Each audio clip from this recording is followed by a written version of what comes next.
सर्वांना नमस्कार. आयुष्य आनंदी ठेवायचे असेल तर स्वाद आणि आस्वाद तसेच वाद या दोन्हींचा त्याग केला पाहिजे.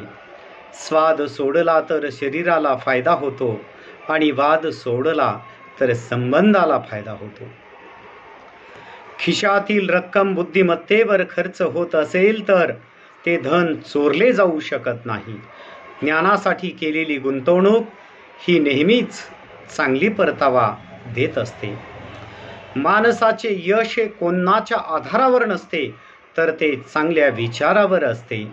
कारण आधार कायम सोबत नसतो, पण चांगले विचार कायम नेहमीच असतात. भिक्षा पात्र भरलं जाऊ शकतं, पण इच्छा पात्र कधीही भरत नाही. समाधानातच खरे सुख आहे हे जो समजला तोच या संसारातील खरा सुखी व्यक्ती आहे.